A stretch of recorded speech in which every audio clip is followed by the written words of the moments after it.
Sure, they had a teacher, but it wasn't a regular teacher. It was a man.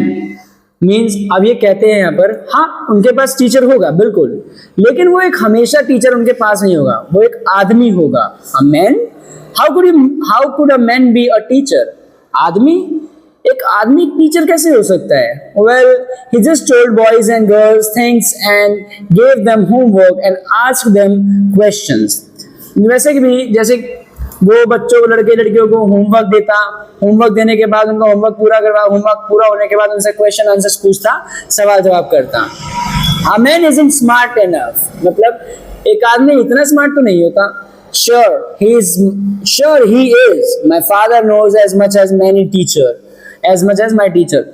मतलब ये कहता है, हाँ होता है, आदमी स्मार्ट होता है. मेरे पिताजी को उतना ही पता है जितना मेरे कंप्यूटर टीचर को पता है. मतलब मेरे पिताजी भी स्मार्ट है, तो आदमी स्मार्ट होता है. He knows almost as much as I betcha. Marriage wasn't prepared to dispute that. She said, I wouldn't want a strange man in my house to teach me. मतलब वो जानता है कि एक आदमी की भी नॉलेज ज्यादा अच्छी होती है. मैरिज इन सब चीजों के लिए प्रिपेयर नहीं थी. मैरिज को लगा कि नहीं, वो एक आदमी उसके घर में आकर उसे पढ़ाए, उसे ये चीजें पसंद नहीं है, वो एक आदमी उसको आके नहीं पढ़ा सकता. Tommy scream with laughter. Tommy जोर जोर से हंसा. You don't know much, marriage. The teachers didn't live in the house. They had a special building and all the kids went there. मतलब वो कहता है, अरे मैरिज तुम्हें नहीं पता, टीचर कोई घर में आके नहीं पढ़ाता है, घर में नहीं रहता आके पढ़ाने के लिए. वो एक अलग बिल्डिंग बनाई जाती है, वहां उस बिल्डिंग में टीचर अलग से आते हैं और वहां पे पढ़ाते हैं. And all the kids learned the same thing. Sure, if they were the same age. मतलब होता है कि हाँ, और सभी बच्चे एक ही तरह की चीज पढ़ते थे अगर वो सेम एज के होते थे. मतलब अगर कोई बच्चा 11 साल का जैसे मैरिज की तरह है, तो 11 साल के बच्चों को, सभी 11 साल के बच्चों को एक साथ बिठाकर एक ही जैसी चीज पढ़ाई जाती थी. और अगर बच्चा 13 साल का जैसे कि उसका भाई टॉमी हो, तो टॉमी जैसे बच्चों को उनके एज के बच्चों के साथ ही बिठाकर सेम ही चीज पढ़ाई जाती थी. But my mother says a teacher has to adjust to fit the mind of each boy and girl it teaches, and that each kid has to be taught differently. पर मेरी मम्मी ने तो कहा था कि एक टीचर को हर बच्चे का माइंड पढ़ना होता है. बच्चे के माइंड के अकॉर्डिंग जो बच्चा जैसे चाहता है, जिस तरह से होता है, उस बच्चे को उसी तरह से पढ़ाना होता है. जो बच्चे को जिस तरह से समझ में आए, हर बच्चे को अलग अलग तरह से चीजों को समझा के पढ़ाना होता है. Just the same, they didn't do it that way then. If you don't like it, you don't have to read the book. मतलब कहता है, अरे भाई वो उस समय हर तरह को इस तरह की चीजों को सेम तरीके से नहीं करते थे. अगर तुम्हें पसंद नहीं है तो तुम बुक मत पढ़ो. It's okay. I didn't say I didn't like it. Marriage said quickly. She wanted to read about those funny schools. Marriage ने एकदम से जवाब दिया, अरे नहीं, मैंने ऐसा कब कहा कि मुझे बुक नहीं पसंद, मुझे पढ़नी नहीं है. उसने एकदम से जवाब दिया. वो पढ़ना चाहती थी उस समय पुराने स्कूल के बारे में, वो उस समय के फन डेज के बारे में, कैसे कितने अच्छे मजे के दिन होते थे, उन सब चीजों के बारे में वो पढ़ना चाहती थी. They weren't even half finished when Marriage's mother called Marriage school. मतलब उन्होंने अभी उस किताब को आधा भी खत्म नहीं किया था, तभी मैरिज की मम्मी ने उसे आवाज दिया, मैरिज स्कूल मतलब कि तुम्हारे स्कूल का टाइम हो गया. ठीक है. Marriage looked up. Not yet mama, now said Mrs. Jones, and it's probably time for Tommy too. वो मैरिज अपनी मम्मी की तरफ जवाब देती है ऊपर देखते हुए, अभी नहीं मम्मी. फिर वो मिसेस जॉन्स जो मैरिज की मम्मी है, वो जो बोलती है कि अरे लेकिन अब ये क्या नाम है, टॉमी के स्कूल का टाइम भी हो चुका है. Margie said to Tommy, can I read the book some more with you after school. Margie Tommy से पूछती है और उसकी तरफ देखकर कि क्या मैं इसे तुम्हारे साथ स्कूल के बाद थोड़ा और पढ़ सकती हूँ, मतलब हम इसे थोड़ा और पढ़ सकते हैं साथ में. ठीक है. Maybe, he said nonchalantly. He walked away, wishing the dusty old book tucked beneath his arms. मतलब जो टॉमी था उसने कहा हाँ शायद पढ़ लेंगे, कोई बात नहीं. वो फिर उस बुक को उठाता है, अपनी कांख में दबाता है, और उसके बुक को थोड़ी मिट्टी को झाड़ झोड़ के अपनी कांख की तरफ दबा के, और वो बढ़ जाता है आगे. ठीक है. Margie went into the classroom. It was right next to her bedroom.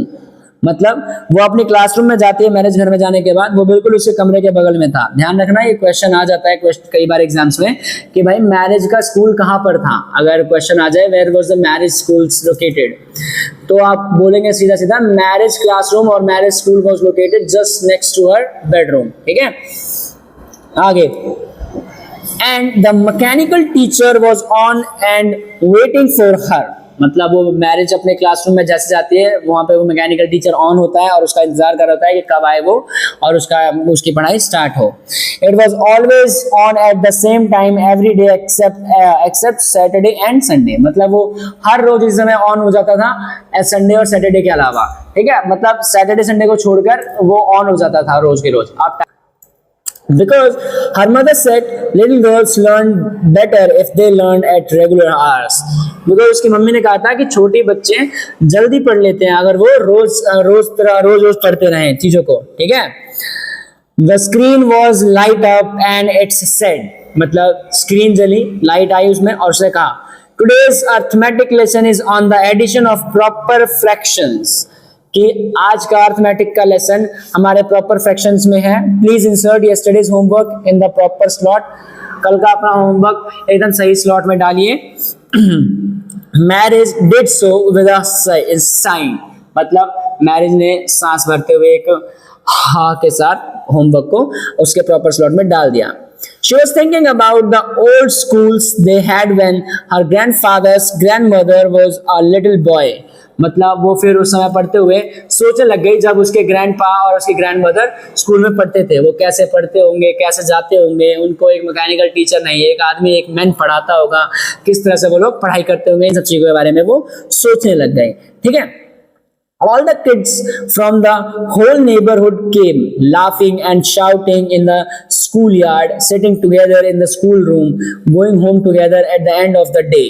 मतलब सारे बच्चे सुबह सुबह ऐसे आपस में हंसते हुए, खिलखिलाते हुए, चिल्लाते हुए स्कूल की तरफ आते होंगे, भागते हुए साथ में. एक ही जगह के सारे बच्चे स्कूल में आकर साथ में क्लास में बैठना, साथ में क्लास में पढ़ना, साथ में बातें करना, साथ में लंच करना, खाना खाना, आपस में एक दूसरे के साथ हेल्प करना स्टडीज में. ये सभी तरह की चीजें पुराने स्कूल में पुराने टाइम पर जब उसके दादा दादी पढ़ते थे तब ये होता होगा. ये सब चीजें मैरिज सोच रही थी. They learned the same things so they could help one another with the homework and talk about it. मतलब वही बात कि हाँ वो लोग सभी लोग एक ही साथ एक ही चीज एक समय पर पढ़ते थे तो जाहिर सी बात है वो एक दूसरे की हेल्प भी कर देते होंगे होमवर्क में. एक दूसरे का हेल्प में एक दूसरे के होमवर्क को चेक कर लेना, एक दूसरे के होमवर्क में हेल्प कर देना, एक दूसरे को किसी टेस्ट में किसी कोई प्रॉब्लम आए किसी क्वेश्चन में तो उनके साथ उनकी हेल्प करना. ठीक है. ये सब बातें मैरिज सोचने लगी. And the teachers were people. मतलब जो टीचर होते थे वो क्या होते थे, इंसान होते थे, आदमी औरत ऐसे लोग होते थे. The mechanical teacher was flashing on the screen. जो मैकेनिकल टीचर था वो हमारे मैरिज का वो स्क्रीन पे सामने दिख रहा था, फ्लैश हो रहा था, सामने नजर आ रहा था. When we add fractions 1/2 and 1/4 ऐसे बोल मतलब उसका जो मैकेनिकल टीचर था सामने स्क्रीन पे आ रहा था और वो बोल रहा था जब हम 1/2 को और 1/4 के फ्रैक्शन को ऐड करते हैं, इतनी बात बोली. Marriage was thinking about how the kids must have loved it in the old days. She was thinking about the fun they had. मतलब एट द एंड मैरिज फिर वही बातें सोचने लगे कि किस तरह से वो बच्चे पढ़ते होंगे, किस तरह से वो लोग आपस में बातें करते होंगे क्लास में बैठ के, पढ़ना लिखना सब चीज़ें वो सब चीज़ें मैरिज के दिमाग में हिट कर रही थी. और मैरिज एंड में सोचने लगी कि वाह कितना मज़ा आता होगा, what a fun they were having that time. ये बातें मैरिज के दिमाग में आई और एट द एंड हमारे एक चैप्टर का नाम आया She was thinking about the fun they had. मतलब कि जो मजा उन्होंने किया उस समय पढ़ाई में, कितना मजा आता होगा. ठीक है. Here the lesson ends. It is written by Isaac Asimov. मतलब इसका राइटर है Isaac Asimov. The fun they had के. अब हम एक काम करते हैं इस चैप्टर के एंड के साथ ही इसके क्वेश्चंस को भी डिस्कस कर लेते हैं ताकि आपके लिए ज्यादा आसान हो और आपको ज्यादा डिफिकल्टीज ना आए इसके क्वेश्चंस को सॉल्व करने में. I will discuss one by one all the questions with you और हम इसके क्वेश्चंस को सॉल्व करने की कोशिश करते हैं. ठीक है. Let's go to the question page. तो अब हमारा शुरू होता है क्वेश्चन एरिया जहाँ पे मैंने सबसे पहले लिखा है थिंक अबाउट द टेक्स्ट. मतलब टेक्स्ट के बारे में सोचो. क्या है activity. Calculate how many years and months ahead from now marriage diary entry is. मतलब ये पूछता है सबसे पहला क्वेश्चन कि आप बता सकते हो कि कितने साल पहले, कितने समय पहले की बात या फिर कितने महीने पहले की बात है जो वो मैरिज की डायरी एंट्री होगी. वो एक क्वेश्चन है, एक जनरल सा एक्टिविटी क्वेश्चन है. You can think of that and answer, try and answer that. हम आगे बढ़ते हैं क्वेश्चन की तरफ. पहला क्वेश्चन है answer these questions in a few words और a couple of sentences each. मतलब ये जो क्वेश्चंस दे रखे हैं 7 इन क्वेश्चंस को पढ़ना है और इनका आंसर देना है कुछ शब्द में या फिर 1 से 2 सेंटेंसेस में। मान लीजिए ये वन लाइनर क्वेश्चंस हैं, इनको पढ़ते हैं पहले। How old are Margie and Tommy? Simple question है कि मैरिज और टॉमी कितने साल के थे। We know that Margie and Tommy were 11 and 13 years old। One liner question, one liner answer. What did marriage write in her diary? Margie ने अपने diary में क्या लिखा? What did marriage? Marriage wrote in her diary that on the day of marriage wrote in her diary that on 17 March 2157 Tommy got a real book. मतलब Tommy को एक असली किताब मिली थी, बस खत्म। Had मार्जी ever seen a book before? Question आता है कि क्या मैरिज ने कभी पहले कोई किताब देखी थी? No, Margie have never seen a book before, क्योंकि उनके लिए तो कभी कोई बुक थी नहीं, वो तो आप मैकेनिकल टीचर से पढ़ते थे और उनको पहली बार कोई किताब मिली थी। What things about the book did she find strange? मतलब उसने किताब में कौन सी चीजें अलग देखी, कौन सी चीजें ऐसी थी जो उसने देखी? सिंपल भाई, she found that there were men as teacher, kids have different school to study, school all the students used to go together in the school। ये सब चीजें आप लाइनों में लिख सकते हैं या फिर आप पॉइंट्स में लिख सकते हैं, जैसे कि men teachers, kids, physical school, physical teacher, real books, real notepads to write, ऐसी चीजें। ठीक है। What do you think a telebook is? मतलब हमारे लिए क्वेश्चन है कि आप क्या सोचते हैं टेलीबुक क्या होती है? Simple, a telebook is the book in which there are all information as written form। मतलब जिसमें सारी चीजें लिखित हो। जैसे कि मैरिज का था भाई, कंप्यूटर स्क्रीन था, वहां पे तो कंप्यूटर में स्क्रीन चलती है और उसमें लिखावट दिखती है जो कि कीबोर्ड से यूज होती है। वहां पे टेलीबुक में क्या होता है, असली राइटिंग लिखी होती है जो कि पेन का यूज करके लिखी जाती है। आगे देखो ये क्वेश्चन आ गया, मैंने अभी तक बताया था ना आपको। Where was Margie school? Did she have any classmate? मैंने कहा था ना ये क्वेश्चन पेपर में भी आ सकता है, देखो तुम्हारे टेक्स्ट बुक में भी है। मैरिज का स्कूल कहाँ था और क्या उसके कोई क्लासमेट थे? सिंपल क्वेश्चन, जैसे मैंने अभी आपको टेक्स्ट में डिस्कस किया था, Margie school was just next to her bedroom. और आगे she doesn't have any classmate. भाई उसका अकेला स्कूल था, उसका एक मैकेनिकल टीचर था जो उसको पढ़ाता था, कोई क्लासमेट तो था नहीं मैरिज का। आगे What subjects did marriage and Tommy learn? मतलब कि मैरिज और टॉमी कौन सा सब्जेक्ट पढ़ते थे? सिंपल, हिस्ट्री, ज्योग्राफी, मैथ्स, ये ऐसे सब्जेक्ट पढ़ते थे। क्योंकि हमने देखा पहले वो हिस्ट्री और ज्योग्राफी के टेस्ट की बात कर रहे थे टेक्स्ट के बीच में, और एट द एंड में जब मैकेनिकल टीचर पढ़ा रहा था तो उसने मैथमेटिक्स का फ्रैक्शन की बात की है। तो इससे हमें पता लग जाता है कि ज्योग्राफी, हिस्ट्री और मैथमेटिक्स जैसे वो सब्जेक्ट पढ़ते थे, यानी कि वो भी उस समय भी, फ्यूचर में भी वो आज की तरह के आम सब्जेक्ट ही पढ़ते हैं। ठीक है, यहां पर हमारे वन लाइनर क्वेश्चंस खत्म होते हैं। इसके आगे देखते हैं क्या दे रखा है। Second, answer the following with the reference of story. मतलब इन क्वेश्चंस का आंसर देना है स्टोरी के रेफरेंस के साथ। मतलब स्टोरी में क्या क्या है, देखो इसने हमारे लाइन लिख के दिखाई है। यहाँ पे एक लाइन है, I wouldn't throw it away. ये हमने स्टोरी में लाइन पढ़ी थी, मैं इसे दूर नहीं फेंकूंगा, मैं इसे फेंकूंगा नहीं। Who says these words? अब ये बताया आपको ये वर्ड किसने कहा था? हमें पता है भाई, मैरिज ने कहा था मुझे किताब पसंद नहीं, हटाओ इसे फेंको। तो ये बात कौन कहता है उससे? Obviously, Tommy said these lines or these words. What does it refer to? मतलब ये जो लाइन दे रखी है, I wouldn't throw it away, इसका मतलब क्या है? इसका मतलब ये है, it means that he doesn't want to throw the book, or you can say that Tommy doesn't want to throw the book. आगे, what is it being compared with by the speaker? मतलब ये बोलता है कि इस question में ये जो लाइन दी गई है वो किस चीज से कंपेयर करके बोली गई है। Obviously the sentence is compared between a real book और the computer screen, in a between real book and computer screen. वो लोगों को एक रियल बुक मिली थी, असली किताब मिली थी, तो इसलिए उसने कहा कि मैं ऐसा नहीं फेंकूंगा। तो वो कंपैरिजन किसके बीच में हुआ? एक असली बुक और एक कंप्यूटर के बीच में। ठीक है, आगे बढ़ते हैं। आगे क्या है भाई? Second, Sure, they had a teacher, but it wasn't a regular teacher, it was a man। मतलब मैंने जैसे आपको बताया था अभी कि हाँ, मैंने ये लाइन बीच में पढ़ी भी थी कि हाँ वो एक टीचर होगा, उनके पास एक टीचर होगा, मगर वो एक हमेशा रहने वाला टीचर नहीं था, वो एक आदमी था। क्वेश्चन क्या बना भाई? Who does they refer to? अब ये बोलता है कि ये रेफर किसको कर रहे हैं? It refers to the old school days। मतलब पुराने स्कूल के दिनों की बात है ये, जब बच्चों के पास उनके रियल टीचर होते थे एज मैन, और क्या नाम है, उनका एक स्कूल होता था, वहां पे वो साथ में पढ़ते थे। ये सब चीजें बातें डिस्कस की गई हैं। आगे what does regular mean here, मतलब ये बोलता है कि रेगुलर का मतलब क्या है, रेगुलर का मतलब है यहाँ पे कि भाई रोज दिन भर भाई अपना क्लास शुरू हो जाना, जब मर्जी तब क्लास में बैठ जाना, जब मन तब रेगुलर मैकेनिकल टीचर ऑन हो जाता, वो पढ़ने लग जाता, रोज सेम टाइम पर मैकेनिकल टीचर अपने आप ही स्क्रीन ऑन कर लेता और सामने तैयार हो जाता पढ़ाने के लिए।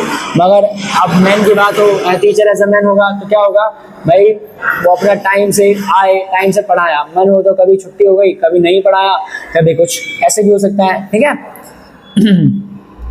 What is it contrasted with, मतलब भाई ये इसको किस चीज से कंट्रास्ट किया गया है भाई, मतलब इसका साफ साफ कहने का मतलब ये है कि जो ये लाइन दी गई है, sure they had a teacher but it wasn't a regular teacher, it was a man, इसको किस चीज से कंपेयर या किस चीज से रिलेट किया जा रहा है, ठीक है।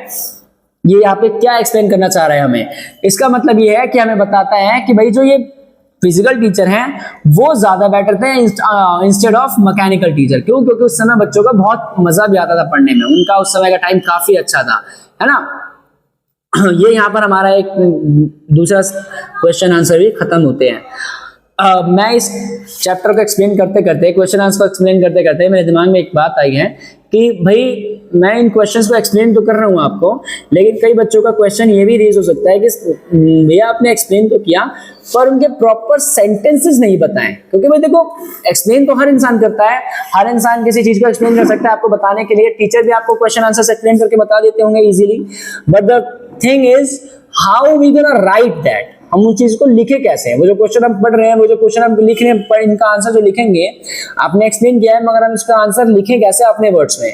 I'll definitely explain that as well. Comment me, but wherever you find out, wherever you find a kind of problem, अगर सेंटेंस बनाने में प्रॉब्लम होती है, क्वेश्चन के आंसर लिखने में प्रॉब्लम होती है, आप कमेंट कीजिए, आप बताइए कहाँ प्रॉब्लम आती है, मैं आपके कमेंट का रिप्लाई दूंगा और आपके प्रॉब्लम का रेजोल्यूशन भी मैं पक्का दूंगा।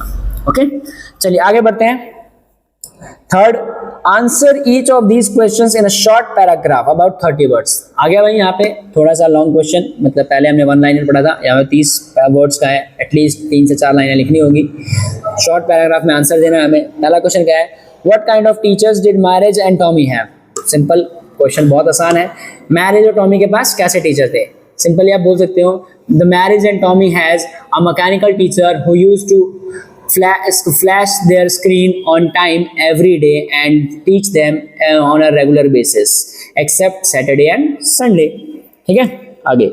Why did marriage mother send for county inspector? आगे बोलता है कि मैरिज की मॉम ने काउंटी इंस्पेक्टर को क्यों बुलाया या फिर उसे मैरिज के कंप्यूटर टीचर को पास देकर क्यों भेजा?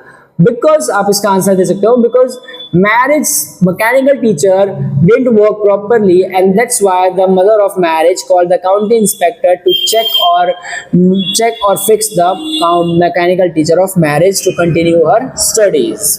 ठीक है, आगे। What did he do? अब यहाँ पे किसकी बात हो रही है? यहाँ पे बात हो रही है इस काउंटी इंस्पेक्टर की। जो ये काउंटी इंस्पेक्टर इन्होंने बुलाया था, उसने क्या किया? The county inspector came and make the mechanical teacher apart. But after that, he repaired the mechanical teacher and reassembled the mechanical teacher again. याद है ना जब हमने पढ़ा था कि भाई जैसे आया उसने मैकेनिकल टीचर को खोल के रख दिया पूरा पार्ट्स में, और फिर जब वो खोल दिया तो मैरिज देख के बड़ा खुश हुई, अरे वाह अब इसे पढ़ना नहीं पड़ेगा, गया मैकेनिकल टीचर। क्योंकि एक बार पहले भी उसे याद था कि टॉमी का जो हिस्ट्री का टीचर खराब हो गया था, तो उसे बुलाया गया था काउंटी इंस्पेक्टर को, तो 1 महीने के लिए उसे बंद कर दिया गया था, 1 महीने के लिए वो छुट्टी मिल गई थी उसे। अब मैरिज भी इस बात से खुश हुई थी, लेकिन तभी काउंटी इंस्पेक्टर ने उसे वापस से रिपेयर करके वो फिट कर दिया था।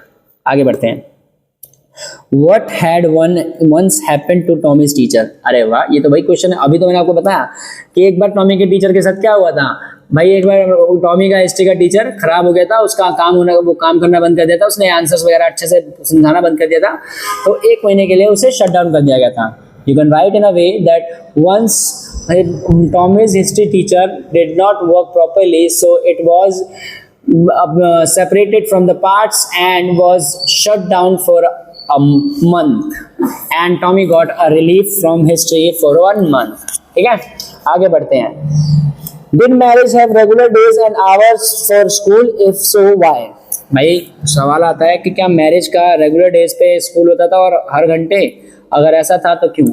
हम बोल सकते हैं नो मैरिज डिज नॉट। अब मत बोलना हाँ भाई यहाँ पे हमने पढ़ा था बीच में कि रेगुलर डेज पे ऐसे उनका मैन टीचर नहीं होता था लेकिन मैकेनिकल टीचर था, लेकिन आपने बीच में एक लाइन और सुनी होगी अगर याद हो तो, she used to get taught by the mechanical teacher every day except Saturday and Sunday। तो सैटरडे संडे तो छुट्टी हो गई, तो रेगुलर डेज और आवर्स तो काम वहीं खराब हो गया, रेगुलर डेज तो हुए नहीं है क्योंकि बीच में छुट्टी भी पड़ गई। So you can say no she did not have regular days as a teacher और studies but she had regular hours. मतलब वो रोज पढ़ती तो नहीं थी लेकिन हर रोज के सेम घंटे में पढ़ती जरूर थी, जितने भी दिन वो पढ़ती थी उसका टाइम फिक्स था कि इतने घंटे इतने बजे इस समय इस सब्जेक्ट की क्लास होगी। ठीक है, आगे how does Tommy describe the old kind of school. भाई टॉमी ने पुराने तरह के स्कूल को कैसे डिस्क्राइब किया? सिंपल, हमने पढ़ा था Tommy said about the old kind of school that they had a main teacher, there were a separate building for students and all the kids of the same neighbourhood used to go together to the school, they used to sit together, study together and used to have lunch together and used to come back together from the school. ठीक है, आगे चलते हैं। How does he describe the old kind of teachers? अब उसने school तो describe किया था, उसने ओल्ड काइंड ऑफ टीचर्स भी एक्सप्लेन किए थे और बताया था कैसे होते थे। Yes, Tommy described the old kind of teachers in the way that teachers used to teach all the students of same age or same class at the same time. They used to listen to their problems and so resolve all of their problems, and they used to teach them not every hour or not regular basis. Whenever anyone has problem, they used to ask their main teacher. Okay?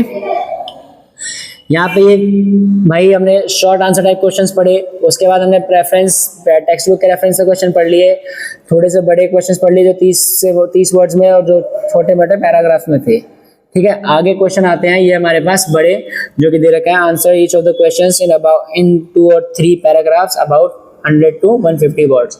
अब ये 100 to 150 words वाले questions हैं, याद रखना इसमें आपको पूरा का पूरा अच्छी तरह से कोई भी क्वेश्चन होगा एक्सप्लेन करके उसका आंसर लिखना होगा। ठीक है, पहला क्वेश्चन क्या कहता है, what are the main features of the mechanical teachers and the school room that Margie and Tommy have in the story. अब क्या बोलता है कि भाई वो मैकेनिकल टीचर्स के क्या फीचर्स थे और उनके स्कूल रूम जहाँ पे वो टॉमी और मैरिज पढ़ते थे उसके क्या फीचर्स थे, हमें एक्सप्लेन करना है। सिंपली आप बता सकते हो कि भाई मैकेनिकल टीचर जो था वो रोज की रोज सेम टाइम पर ऑन हो जाता था, मैरिज के होमवर्क को चेक करता था, मैरिज का काम करवाता था, उसे रोज पढ़ाता था, पढ़ाने से पहले स्टार्ट होने से पहले वो होमवर्क चेक करके मैरिज के रोज रेगुलर बेसिस पे टेस्ट लिया करता था, टेस्ट सीरीज हुआ करते थे मैरिज के। ठीक है, ये चीजें हम बता सकते हैं इसमें एक्सप्लेन करके पूरी तरह से। टॉमी का भी सेम ही था, टॉमी और मैरिज दोनों अपने मैकेनिकल टीचर से रेगुलर बेसिस पे पढ़ते थे। ठीक, आगे चलते हैं। Why did marriage hate school? Why did she think the old kind of school must have been fun? अब ये क्वेश्चन थोड़ा इंटरेस्टिंग सा है और इसका आंसर मैं चाहूंगा कि आप अच्छी तरह से सोच के जवाब दें, क्योंकि भाई ये आपके सोच पे भी डिपेंड करता है, आप किस तरह से स्कूल के बारे में सोचते हो। क्योंकि इसमें बताया गया था मैरिज के तरीके से कि मैरिज को स्कूल पसंद क्यों नहीं थे, मैरिज स्कूल हेट क्यों करती थी और उसे क्यों लगता था कि पुराने समय पे जो स्कूल होते थे वो काफ़ी फनी होते थे, अच्छा होता था। क्यों भाई, हमने पढ़ा था चैप्टर, तो हमने देखा कि भाई मैरिज का स्कूल क्या था, उसके घर के बगल में ही, उसका कोई क्लासमेट तो था नहीं, घर में से निकला, इस कमरे से निकले, उस कमरे में टीचर, वो एक मैकेनिकल टीचर रोज आता सेम तरीके से, पहले क्वेश्चन का पहले ऑन होगा, फिर पहले होमवर्क डालो, फिर पढ़ाएगा, कोई गलती हो जाए दोबारा उसको रिकरेक्ट करके दो, दोबारा अगर कोई क्या नाम है टेस्ट वगैरह होंगे रेगुलर बेसिस पे टेस्ट दो। वो बोर हो गई थी, पक गई थी सेम ही चीज को कर करके रोज रोज, तो इसलिए वो टीचर को स्कूल को हेट करते थे, क्योंकि उसके लिए स्कूल का मतलब ये नहीं था कि एक अलग तरह की बिल्डिंग होना, बहुत सारे फ्रेंड्स के साथ एक समय पर बैठ के पढ़ना, उसके लिए स्कूल का मीनिंग था हो गया था, डेफिनेशन थी उसके घर के उसके कमरे के बगल वाला रूम, और उसके लिए टीचर की डेफिनेशन थी एक मैकेनिकल टीचर जो उन्हें पढ़ाता था रेगुलर बेसिस पे। इसलिए उसे लगता था पुराने समय पे जब एक टीचर में आदमी पढ़ाता था, बहुत सारे बच्चे पढ़ते थे एक साथ बैठ के, तो वो उसे फनी लगा क्योंकि उसके लिए एक नया एक्सपीरियंस था। आप भी मुझे बताइएगा कि आपके स्कूल में कोई ऐसा एक्सपीरियंस हुआ है जो आपको आज तक याद हो, जो आपके लिए नया हो और बहुत अच्छा भी हो। ठीक है, I would like to listen your those experiences. आगे चलते हैं, इसका थर्ड क्वेश्चन आता है कि do you agree with the Margie that schools today are more fun than the schools in the story, give reason for your answer. अब बोलता है क्या ये हमारी थिंकिंग के ऊपर का क्वेश्चन है, आपको सोच के इसका आंसर देना है। मैं आपको एक क्वेश्चन एक्सप्लेन कर देता हूँ। क्या आप इस बात से एग्री करते हैं कि जो स्कूल जो है अभी के समय के, वो जो आने वाले फ्यूचर के स्कूल होंगे उससे ज़्यादा फनी है, उससे ज़्यादा इंटरेस्टिंग है, उससे ज़्यादा अच्छे हैं? इसके लिए रीज़न दें। देखिए, ये क्वेश्चन का आंसर मैं आपको बता सकता हूँ, लेकिन मैं ये आपको एक्सप्लेन नहीं करूँगा, it's a kind of homework for you. आप इस क्वेश्चन को सोचिए और इसका आंसर अपने तरीके और अपने शब्दों में दीजिए। यह आपका थिंकिंग का क्वेश्चन है, या आपके एक्सपीरियंस पे डिपेंड करता है। मैंने आपको चैप्टर पढ़ाया, आई होप कि आपको ये क्वेश्चन समझ में आ गया होगा। इस क्वेश्चन को थिंक कीजिए, उसका आंसर कमेंट बॉक्स में डालना, and do not forget to subscribe the channel.